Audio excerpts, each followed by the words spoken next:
Bien-aimés du Seigneur, bonjour. Nous sommes aujourd'hui le 4 décembre 2020. Très heureux de vous accueillir encore ce matin. Merci de vous être connectés en ce jour.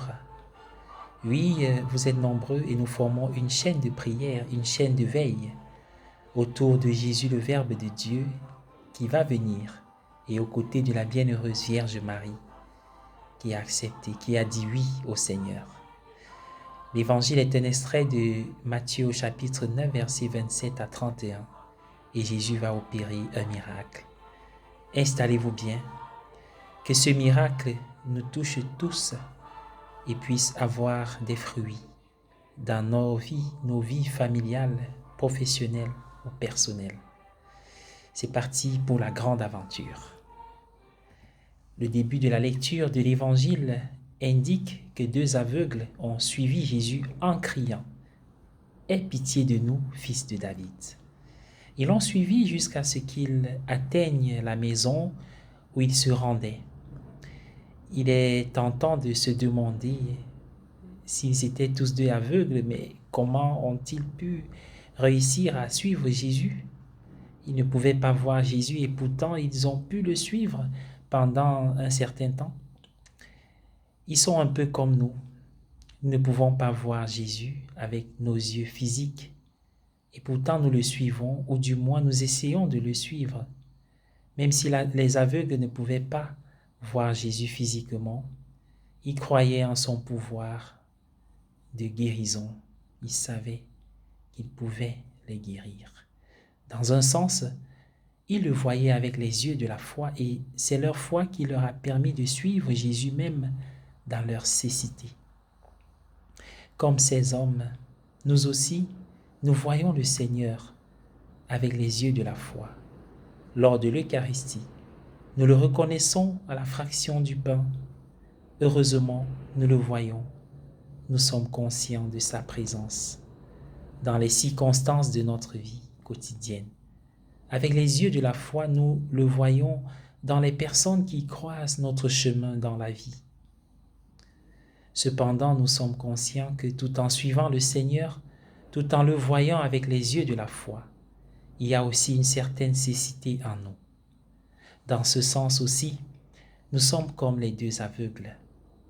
Lorsque la vie est difficile, nous pouvons être tellement absorbés par la lutte que nous devenons aveugles au regard du Seigneur qui marche devant nous, à nos côtés.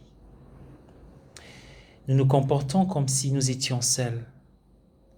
C'est pourquoi nous devons souvent faire notre prière à l'exemple des deux aveugles en disant « Aie pitié de nous, fils de David.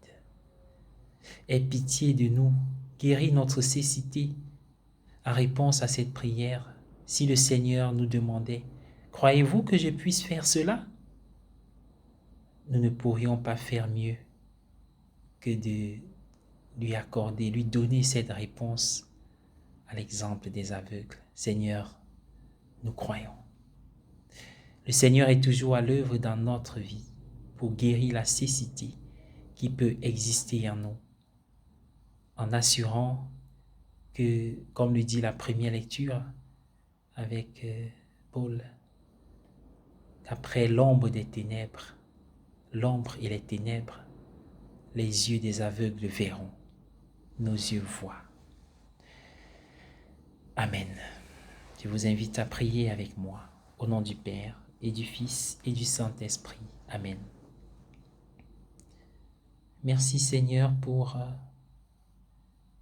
le don de la vue, les yeux de la foi que tu as ouverts pour chacun d'entre nous le jour de son baptême, à chaque fois qu'il reçoit un sacrement. Merci d'avoir mis les personnes sur nos chemins pour nous montrer la route qui mène à toi. Nous voulons te prier pour ceux qui n'ont pas eu la grâce de la foi, ceux qui sont en recherche, ceux qui sont loin, ceux qui ont quitté les chemins que tu as tracé pour nous à cause de certaines situations de la vie. Tu peux encore quelque chose.